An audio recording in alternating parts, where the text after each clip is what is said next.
디모데후서 4장 1절부터 8절까지 말씀. 디모데후서 4장 1절부터 8절까지 같이 읽겠습니다. 하나님 앞과 산자와 죽은 자를 심판하실 그리스도 예수 앞에서 그의 나타나실 것과 그의 나라를 두고 엄히 명하노니 너는 말씀을 전파하라. 때를 얻든지 못 얻든지 항상 힘쓰라. 범사에 오래 참음과 가르침으로 경책하며 경계하며 권하라. 때가 이르리니 사람이 바른 교훈을 받지 아니하며 기가 가리워서 자기의 사욕을 좇을 스승을 많이 두고 또 그 귀를 진리에서 돌이켜 허탄한 이야기를 좇으리라. 그러나 너는 모든 일에 근신하여 고난을 받으며 전도일의 일을 하며 내 직무를 다하라. 관제와 같이 벌써 내가 보험이 되고 나의 떠날 기약이 가까웠도다. 내가 선한 싸움을 싸우고 나의 달려갈 길을 마치고 믿음을 지켰으니 이제 후로는 나를 위하여 의의 면류관이 예비되었으므로 주곧 의로우신 재판장이 그날에 내게 주실 것이니 내가만 아니라 주의 나타나심을 사모하는 모든 자에게니라. 아멘.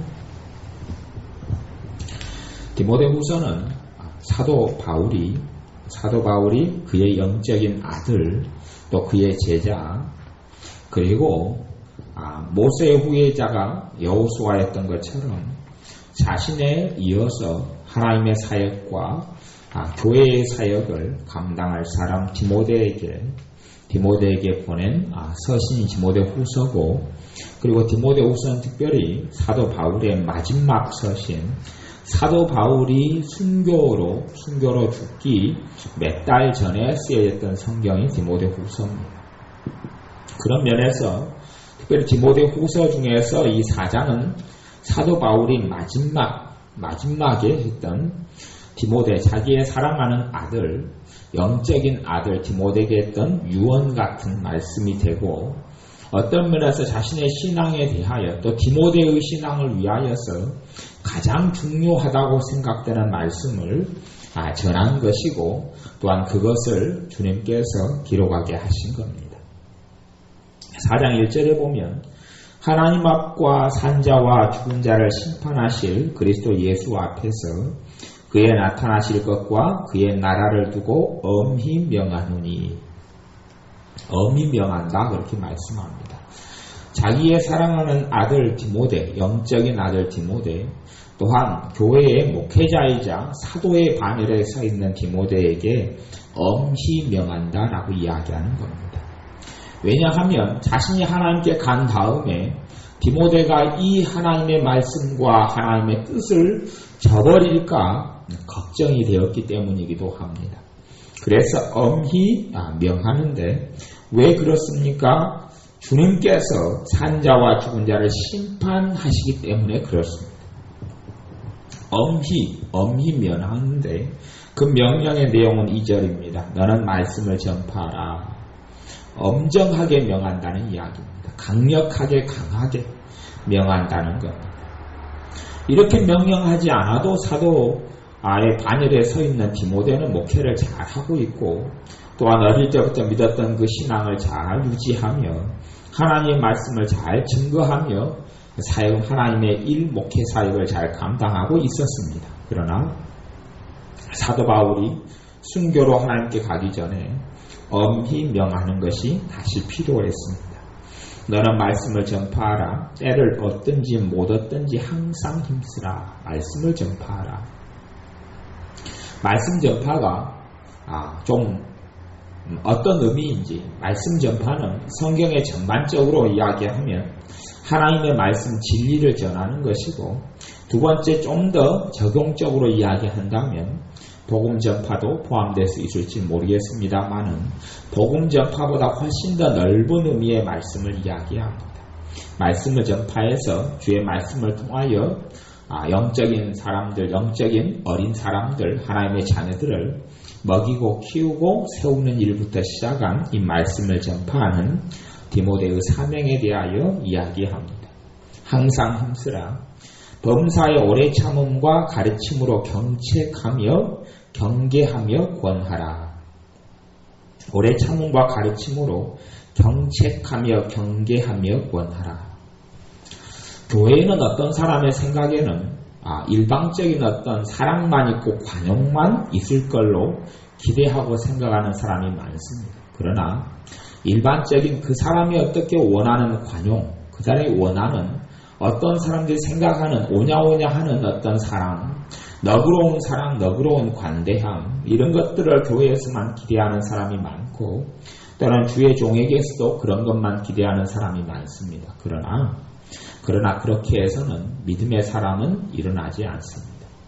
좋은 말만 전해주고 또한 좋게 하는 가운데서 정말 하나님께 순종하며 하나님께 영광 돌리며 그의 사명을 하나님께서 기뻐하시는 그러한 아름다운 사명을 이루는 사람은 없습니다. 그렇기 때문에 엄히 사도 바울이 자신의 영적인 아들이자 목회자이자 주의 종이자 사도인 디모데에게 엄히 명하는 것은 교회에서 하나님의 자녀들에 대해서 오래 참으면서 가르치는데 경책하라 그러는 겁니다. 경책하라, 경계하며 권하라. 경책하라 그 말은 책망하는 것을 포함해서 하는 이야기입니다. 잘못이 있으면 야단치고 꾸짖고 책망하고 그리고 경계하라 말은 그렇죠. 군대 가면은 이 군인들에게 총을 들려주면서 중요한 초소들마다 총을 들고 지키게 합니다. 그걸 경계 근무다 그럽니다. 경계 근무 때는 굉장히 이런 엄격함이 적용되어져서 경계 근무 때 잘못 쓰는 군인 같은 경우는 굉장히 심한 벌과 심한 이런 고통을 당합니다. 경계 근무 설 때는 그렇게 서죠. 군대에 있을 때는 경계 근무를 써가지고 이렇게 다 엎드려서 있거나 초소에 엎드려서 있으면 사람이 이렇게 다가오면 총을 들고 방아쇠를 겨눈 상태에서 꼼짝마 움직이지 마! 라고 이야기합니다. 그리고 상대방이 거기에서 반응하지 않고 움직이면 총으로 쏴 죽입니다. 그것이 전방 같은 데서 일어난 일이고 후방에서는 이제 실탄을 지급할 때가 있고 지급할 때는 그렇게 적용됩니다. 꼼짝마 움직이지 마! 그래서 그 경계하는 거죠. 그래서 움직이지 않아야 됩니다. 상대방. 그리고 난 다음에 상대방에게 암호를 묻습니다. 하루에도 한 번씩 암호가 바뀝니다. 암호가 두 개가 있어요. 하나는 묻는 암호가 있고 대답하는 암호가 있어요. 그래서 그날 암호가 연필, 지우개 됐다면 연필 묻습니다. 그러면 상대방이 이제 꼼짝 안 한 상태에서 지우개 그러면은 이제 그 사람이 아무리 높은 사람이고 장군이고 별을 달 사람이라도 연필 그래서 지우개를 대답 못하면 다시 묻습니다. 연필. 상대방이 모릅니다. 연필 모르면 땅 쏠 수 있습니다. 법적으로 상대방을 그래서 죽여도 아무런 하자가 없고 군인이 경계하는 것은 그런 겁니다. 저도 호초 근무를 밤에 하루에 한 번씩은 근무를 나갔는데 제가 복잡한 것은 그거예요. 암호를 까먹어버리는 거예요. 내가 암호를 까먹거나 묻는 암호를 까먹거나 그런 거지요. 아니면 암호를 기억은 하는데 알쏭달쏭 하는 거예요. 알쏭달쏭해서 사투리로 외울 때가 있어요. 그래가지고 이게 잘 안 돼. 당근 그러는데 당근 외웠는데 생각나는 거 홍당무예요. 홍당무? 상대방이 대답을 안 하는 거죠. 근데 높은 사람이 이제 밤이 되면 순찰을 돕니다. 높은 사람이 순찰을 돌아요. 이 경계 근무를 잘 서고 있느냐 순찰을 돌아요. 그럴 때에 잠든 병사들은 다 잡혀서 이제 아주 골치 아픈 훈련소로 들어가고 아주 3박 4일 때면 5박 6일 동안 큰 고통 속에 집어넣어버립니다. 그런 일을 겪습니다. 잠든 병사들은 거기에 경계 근무 때 잠든 병사들은 가만두지 않습니다. 그리고 두 번째 가장 문제가 되는 병사는 암호를 잃어버린 병사. 오면 물어야 돼. 그리고 상대방이 대답해야 돼. 그건 계급을 다 떠나서 경계 근무라는 게 그래서 엄격하고 엄밀합니다. 제가 한 번은 암호를 잃어버렸어요. 높은 간부가 저녁 때면 그때 새벽 2시나 1시나 뭐 5시나 4시나 이런 때 돕니다. 순찰을 돕니다. 오는데 내가 물어야 되는데 암호를 잃어버렸어요. 그래서 잔머리를 좀 굴렸죠.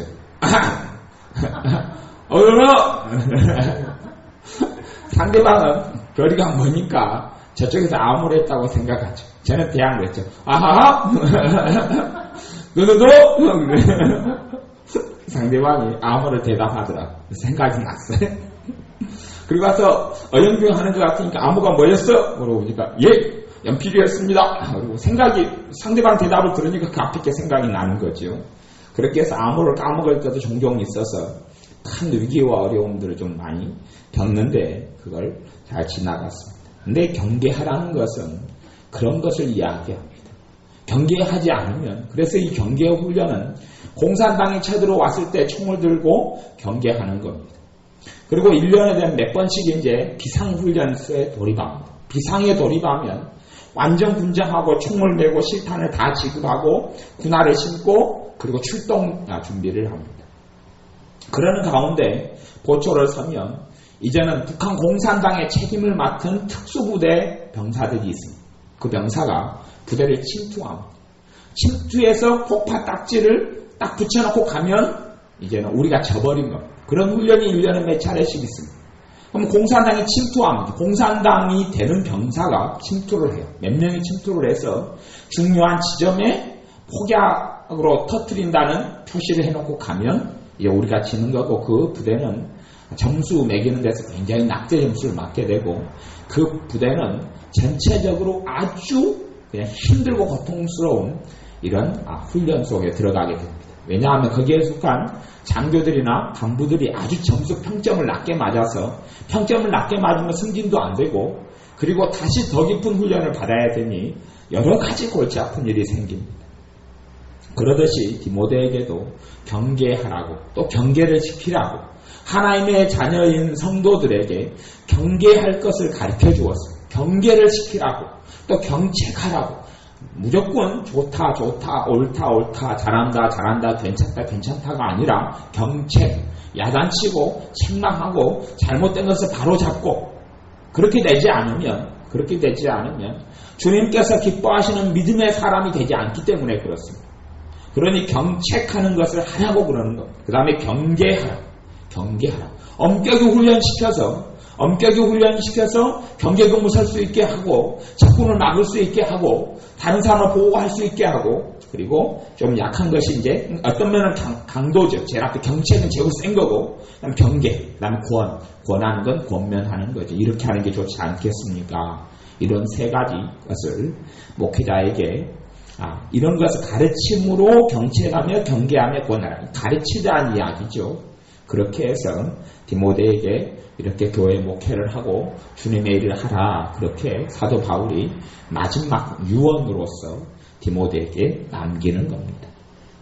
왜냐하면 3절 4절에 보면 때가 이르리니 사람이 바른 교훈을 받지 아니하면 바른 교훈 하나님의 말씀 가운데 바른 진리 바른 교훈을 안 받게 된다고 이야기하는 겁니다. 어떤 분이 그런 이야기를 해요. 어떤 목사님이 자기 교회에서 회개하라는 말씀을 전한 적이 있는데 성도님들이 다 들고 일어났다 그래요. 회개하라는 말씀을 전하니까 기분이 나빴다는 이야기죠. 성도님들이 왜 목사님 회개하라 그럽니까? 그리고 들고 일어났다 그래요. 근데 왜냐하면 바른 교훈을 받지 않는 시대가 되었기 때문에 그렇습니다. 바른 교훈을 받지 않는 시대가 되었어요. 저는 어떤 집사님이 어떤 사람을 용서하지 않고 10년 가까이 지내서 주님께서 하신 말씀대로 집사님에게 죄 지은 사람을 용서하지 않으면 하나님 아버지께서도 집사님 용서하지 않는다 그랬습니다. 용서하십시오. 그랬더니 그 집사님이 나는 그런 하나님이면 안 믿겠습니다. 안 믿겠어. 그러고 뛰쳐나가는 거죠. 왜냐하면 바른 교훈을 줬지 않는 거예요. 다시 이야기하면 하나님을 우습게 하는 거죠. 자기가 멋대로 마음대로 하나님을 섬겨도 하나님은 괜찮다. 그러는 분으로 아는 거죠. 그러는 분이었다면 사도 바울이 디모데에게 엄히 마지막에 명할 일이 없어요. 그냥 괜찮다. 잘 지내라. 잘 살아라. 나는 간다. 대강대강 살다가 와라. 뭐 잘못되고 문제가 있어도 네 마음대로 생각해도 괜찮다. 하나님이 다 사랑해서 참아줄 거다. 괜찮다. 그렇게 하고 사도 바울이 마친 게 아니에요. 사도 바울의 삶과 생애 속에 하나님이 어떤 분인지, 주님이 어떤 분인지 정확하게 사도 바울이 알았기 때문에 이 디모데에게, 자기 아들 디모데에게 부족한 것들, 또 가장 중요한 것들을 디모데후서 4장에서 가르친 거예요. 사람들이 바른 교훈을 받기를 싫어하고, 미국에 있는 어떤 교회에는 이 목사님이 조엘 오스틴이라는 목사님인데, 이분의 책들이 우리나라에 번역돼서 유명한 이런 베스트셀러들이 됐죠. 뭐 긍정의 힘이라든지 또 잘되는 난가 이런 책 굉장히 많이 팔렸어요. 근데 그 조엘 오스틴 목사님 목회하는 교회는 수만 명이 점점점 더 많은 사람이 모여들어요. 근데 이분이 하는 설교는 오직 하나예요. 잘 됩니다. 무조건 잘 됩니다. 생각하는 것 다 됩니다. 그래서 이분에게 어떤 사람이 인터뷰를 했어요. 왜 하나님의 말씀에 죄는 안 가르칩니까? 난 죄는 모르겠습니다. 왜 회개는 안 가르칩니까? 나 회개 같은 건 모릅니다. 그런 신학은 모릅니다. 무조건 그냥 잘 됩니다. 무조건 그냥 생각하는 데 다 됩니다. 그냥 잘 된다고 말만 하면 다 됩니다. 그리고 난 복잡한 거 생각 안 하랍니다. 그 조엘 오스틴이라는 목사님이 그러는 거예요. 저는 개인적으로 조엘 오스틴이라는 목사님이 주님의 사람은 전혀 아니다고 저는 압니다. 왜냐하면 그가 부정하는 것은 주님의 말씀을 부정하고 주님을 부정하기 때문에 거기에 수없이 많은 수만 명의 사람이 몰려든다 할지라도 주님의 사람은 아닙니다. 결코 주님의 사람은 아니에요. 왜 그렇게 수만 명의 사람들이 몰려들고 수없이 많은 사람들이 수백만 권 이상의 책을 사보느냐? 왜냐하면 바른 교훈을 받기를 싫어하기 때문에 그렇습니다. 당신이 어떻게 생각하든지 하나님은 다 이루어줄 겁니다. 당신이 말하는 대로 하나님은 다 이루어줄 겁니다. 당신이 계획하고자 하는 것을 다 되게 할 겁니다. 그렇게 그 양반은 가르칩니다. 왜요? 바른 교훈을 듣기 싫어하고 자기 귀에 듣기 좋아하는 말만 사람들은 듣고 싶어하기 때문에 그렇습니다. 귀가 가리워서 자기의 사역을 좇을 스승을 많이 두고, 지금이 그러한 시대입니다. 사도 바울이 이야기했던 시대가 지금입니다. 자기 사역이란 이야기는 자기 욕심에 겨워서 자기 욕심을 만족시켜줄 스승들을 많이 둔다는 이야기죠. 어떻게 둡니까?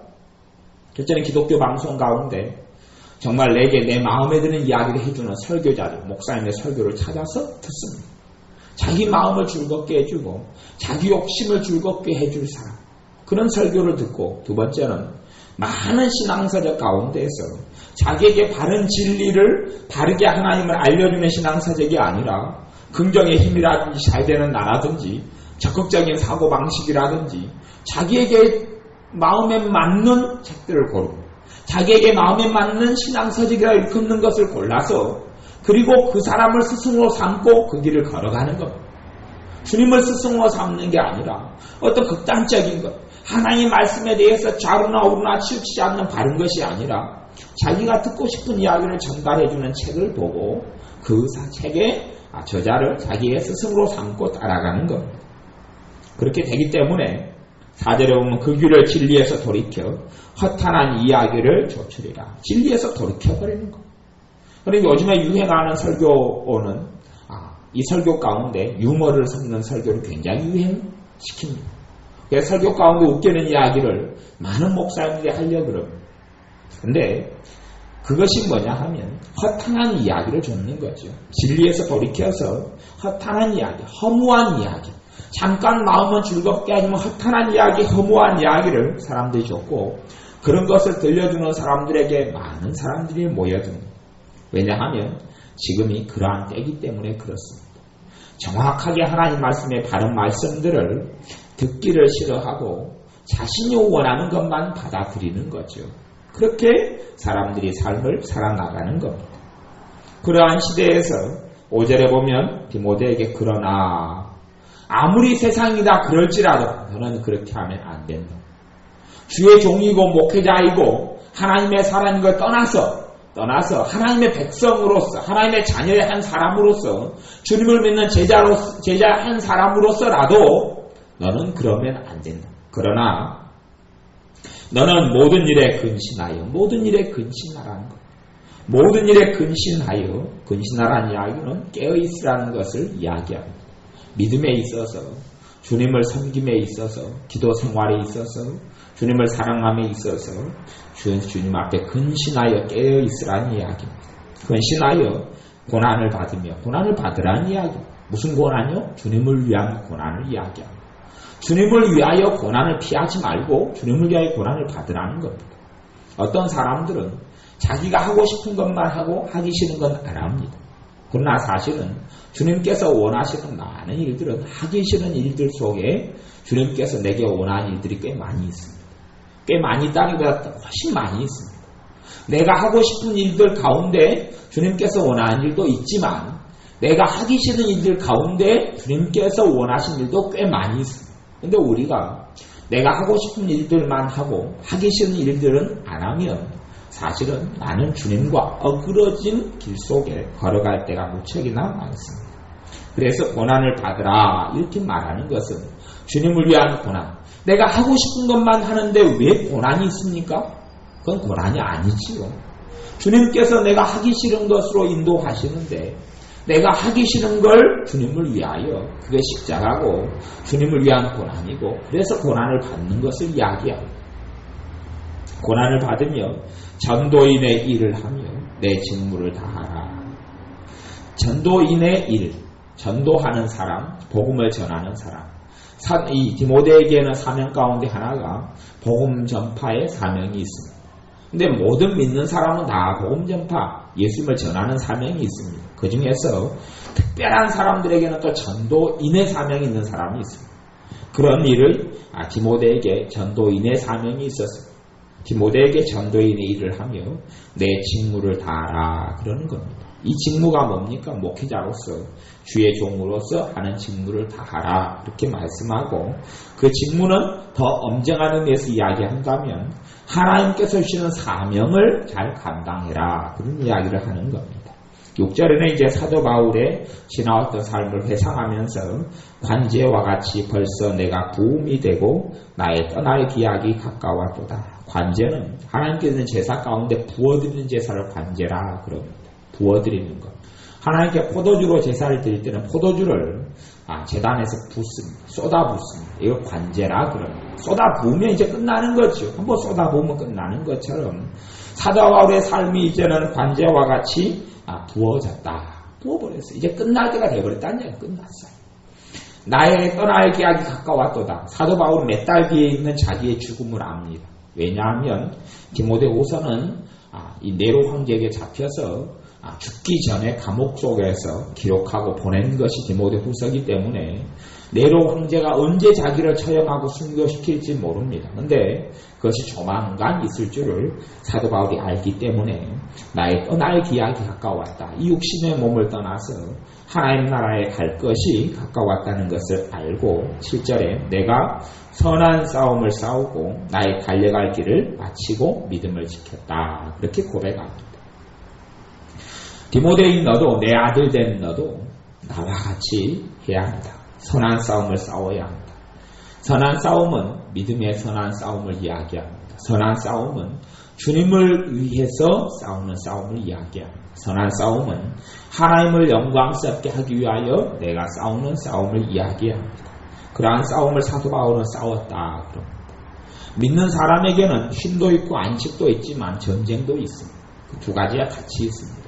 예수님 안에 안식도 있고 쉼도 있고 평안도 있고 또 하나는 예수님을 위해서 때로는 모험도 하고 예수님을 위해서 내가 피도 흘리고 예수님을 위해서 내가 하기 싫은 것도 하고 예수님을 위해서 내가 고난도 당하고 예수님 때문에 내가 눈물도 흘리는 것. 내 서러움에 겨워서 우는 건 아무런 가치가 없고 주님을 위하여 우는 것. 이 선한 싸움을 싸우고 나의 달려갈 길을 마치고 우리가 인생이 다 주님이 부르시는 날이 되었을 때에 이런 고백을 할 수 있어야 합니다. 나의 달려갈 길을 마쳤습니다. 고백할 수 있어야 합니다. 우리의 달려갈 길은 뭐냐 하면 이 달려갈 길을 사명이다 그렇게 이야기하는 겁니다. 하나님께서 이 땅에 하나님의 자녀로 나를 부르셔서 내게 시키시는 말.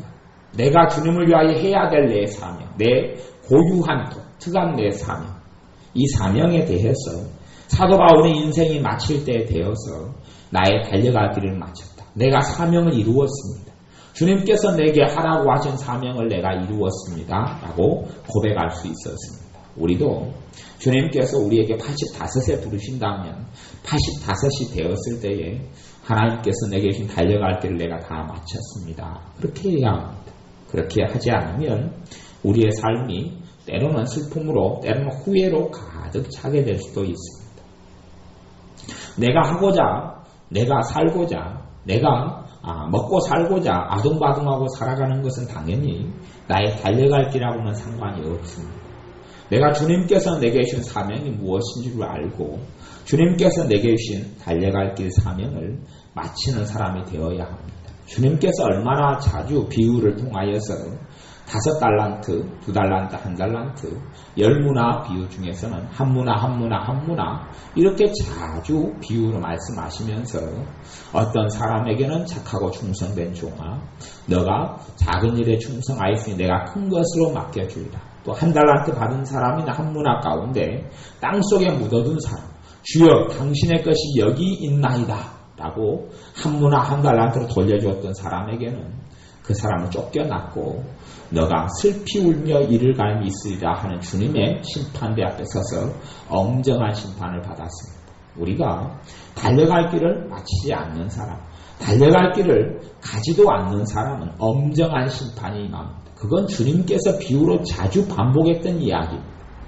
우리가 생각하는 복음과 성경에서 주님께서 이야기하는 복음은 많은 경우 틀립니다. 우리가 생각하는 일상적인 교회에서 물에 물 탄 듯 술에 술 탄 듯 아예 포도주에다 물을 잔뜩 섞어가지고 묽은 복음을 전하는데 주님의 복음은 묽은 복음이 아니라 피 묻은 복음입니다. 주님의 복음은 정확한 복음을 주님께서 사복음서에 얼마나 많이 말씀하는지 모릅니다. 너희가 한 알의 밀알이 땅에 떨어져 죽은 것처럼 죽지 아니하면 죽지 한 알 그대로 있고 한 알 그대로 있는 사람, 이런 사람은 슬피 울며 이를 갈미 있으리라 하는 엄정한 심판을 받습니다. 나는 주님을 믿었는데 주님께 그렇게 이야기합니다. 너는 나를 믿은 게 아니라 입만으로 나를 고백했지. 너가 나를 믿는 사람은 나를 따른다. 내 양은 내 음성을 듣고 나를 따르느니라. 주님을 따르는 삶을 살지 않은 사람은 주님의 양이 아니다는 이야기를 하는 그게 복음입니다. 복음. 주님의 사람은 주님을 따르고 주님의 사람은 주님께 주시는 달려갈 길 사명을 걸어갑니다. 주님께 주신 사명의 길을 걸어가고 주님의 사람이 아닌 사람은 사명의 길을 걸어가지 않습니다. 모르죠. 85세 나를 부르시는데 84살까지 내가 내 마음대로 살다가 85세 한 두어 달 동안 주님께 주신 사명을 좀 감당하다가 갈 수 있을지 모르겠습니다. 그런 사람은 그래도 복받은 사람이죠. 슬피 울며 이를 갈미 있지까지는 않고 주님께서 아주 조금 하지만 사람이 젊었을 때 힘이 있을 때에 자신의 사명과 주님께 주시는 달려갈 길을 걷지 않으면 영적인 장님과 소경이 되어져서 나이가 들어서 바른 사명 속에 사람이 서 있는 사람은 없습니다. 나이 들어서 이제 예수님을 믿고 주님께 돌아오는 사람이 있을런지 몰라도 주님께서 우리에게 주시는 달려갈 길에 대하여 달려갈 길을 걸어가고 마칠 수 있는 믿음의 사람이 다 되어야 합니다. 나의 달려갈 길을 마치고 믿음을 지켰으니 사도 바울이 자기의 믿음을 지켰다고 합니다. 너희는 두렵고 떨림으로 구원을 이루라. 말씀한 대로 자신의 믿음을 지켰다는 것. 많은 사람들이 믿음을 하나님께서 구원 얻는 믿음과 주님을 믿는 믿음을 하나님께서 지켜줄 줄로 생각합니다. 아니요. 내가 지켜야 합니다. 우리의 믿음이 지식적인 믿음은 지키는 게 아니죠. 참다운 믿음은 주님과 나와의 관계입니다. 관계. 그분을 내가 진짜로 아느냐. 그분에 대하여 멀리서 귀로 듣는 그런 것 말고 진짜로 주님을 아느냐. 진짜로 주님을 아느냐. 그런 믿음. 믿음은 하나님과 나의 관계를 믿음이라 그럽니다. 단지 예수님은 구세주이시지. 예수님은 이 3일 동안 죽으셨다가 3일 동안 무덤에 계시다가 주일날 부활하셨지. 그런 것은 믿음이 아닙니다. 그건 단지 지식이죠. 믿음에 대한 지식이죠. 믿는 것에 대한 지식이에요. 믿는 것에 대한 지식이지 그 정보, 그 지식 자체가 믿음은 아니에요. 믿음의 내용에 대한 지식에 불과할 거예요. 근데 참으로 믿음은 주님과 나와의 살아있는 관계를 이야기합니다. 주님이 실제의 삶 속에 내 주님이 되어주시는 것. 주님이 실제의 삶 속에 나의 부활의 주님이 되어주시는 것. 주님이 내 실제의 삶에 나의 주님이 되어주시는 것. 그럴 때에 내 믿음이 주님에 대하여 아는 것이 아니라 주님을 바로 아는 것입니다. 주님에 대하여 직접적으로 아는 것. 주님과의 관계를 통해 직접적으로 아는 그 믿음을 사도 바울은 지켰다라고 자신의 영적 아들에게 이야기합니다. 사도 바울도 자신의 믿음을 지키기 위하여 애썼고, 그리고 이제는 인생의 종지부를 찍을 때에 내 믿음을 지켰다라고 고백하듯이 어떤 사람이 믿음을 지킨다는 것은 실제로 쉬운 일은 아닙니다. 그냥 되는 대로 살면 내 믿음이 지켜질 것이다. 아니요. 믿음을 지키지 못해서 영원한 지옥으로 떨어지는 과거의 신자였던 사람도 무척이나 많습니다. 데마 같은 경우는 세상을 사랑하여서 떠났다고 얼마나 이야기합니다. 봐보세요. 4장 10절에 보면 데마는 이 세상을 사랑하여 나를 버리고 데살로니가로 갔고, 데마는 주의 종이었습니다. 데마는 하나님의 초대교회 사역자였습니다. 데마는 성령 충만한 사람이었습니다. 하나님의 살아계신 능력의 증인이었습니다. 그런데 세상을 사랑하여서 떠나갔다 그러죠. 왜요? 믿음을 지키는 것이 쉬운 게 아닙니다. 내 믿음을 바른 믿음을 지키는 것이 쉬운 게 아닙니다. 어떤 사람이 죽을 때까지 교회에 속해 있다. 교회를 다니다가 죽는다. 그것이 믿음을 지키는 건 아닙니다. 교회를 다니고 있는데 믿음은 이미 잃어버렸을 수도 있습니다. 그리고 하나님의 엄정한 심판을 받을 수 있기 때문에 주님의 심판에 대하여 4장 1절에 이야기하면서 그의 나라를 두고, 또한 예수님 앞에서 그의 나타나실 것과 그의 나라를 두고 엄히 명하노니, 이렇게 사도 바울이 이야기하는 겁니다. 나의 달려갈 길을 마치고 믿음을 지켰으니 이제 후로는 나를 위하여 의의 면류관이 예비되었으므로 주곧 의로우신 재판장이 그날에 내게 주실 것이니 내게만 아니라 주의 나타나심을 사모하는 모든 자에게니라. 주의 나타나심은 주님의 재림을 사모하는 사람. 어떤 사람이 주님의 재림을 사모합니까? 주님을 사랑하는 사람은 사모합니다. 사실은 저 같은 경우는 주님께서 재림하신다면 사실은 지금 제가 주님의 재림을 반기는 사람일까? 그렇지 않을까? 저는 주님의 재림을 반기는 사람이 아닐 수 있습니다. 생각해보세요. 지금 주님이 재림하신다면 내 삶의 모든 바로잡지 못한 것과 악한 것에 대하여 엄정한 심판을 받게 됩니다. 그러니 사실은 실제로 주님을 아는 사람은 자신이 정말 주님을 사랑하는 사람이 되지 않는 한은 주님의 재림을 반기지 않습니다. 단지 주님, 내 삶을 더 편안하게 영위하고 살고 싶습니다. 그러지 지금 주님이 임하면 인생이 끝이고 삶이 끝이고, 거기에서 이제 주님께서 내가 행한 대로 심판을 행하시는데 그 엄정한 심판을 받아야 되는 사람이 안다면, 착각하지 않고 바른 성경에 의한 주님의 심판을 안다면 누가 과연 얼마나 주님의 재림을 사모하고 기다리는지 알 수가 없고, 실제로 지금 많은 믿는 사람들 교회는 주님의 재림을 사모하지도 않고 고대하지도 않습니다. 그런데 주님의 재림을 사모하며 주님을 사모하는 사람들에게 의의 면류관이 예비되었다, 그렇게 약속하고, 이 사도 바울의 의의 면류관은 나의 달려갈 길을 마치고 믿음을 지켰기 때문에, 선한 싸움을 싸웠기 때문에 받는 의의 면류관. 우리도 우리의 인생 후회 없이 살 수 있도록 하나님께 기도해야 합니다. 우리의 달려갈 길을 내가 마쳤습니다 라고 고백하고 주님께서 착하고 충성된 종아 잘했다 하는 칭찬을 받는 그러한 믿음의 사람들이 되도록 기도하고, 내게 주시는 달려갈 길에 대하여 바르게 그 길을, 주님이 주신 길, 내가 가고 싶은 길이 아니라 주님이 내게 주시는 달려갈 길을 걷게 해달라고, 달리게 해달라고 기도하는 믿음의 사람들이 다 되시길 바랍니다. 기도하겠습니다.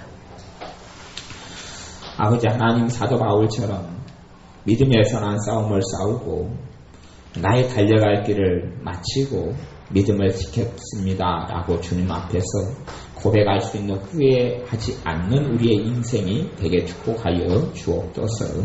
매일매일의 생활 가운데 내가 가고 싶은 길이 아니라 주님께서 내게 주신 사명을 감당하며 주님을 기쁘시게 하는 그 길에 서서 주님을 영화롭게 하는 우리가 되게 축복하여 주셔서 주님께서 우리에게 말씀하실 때에 착하고 충성된 종아 잘하였도다. 내가 작은 일에 충성하였으니 큰 것으로 내게 맡겨주리라 하시는 말씀을 듣는 믿음의 사람들로 우리를 축복하옵소서. 예수님의 이름으로 기도하옵나이다. 아멘. 기도하겠습니다.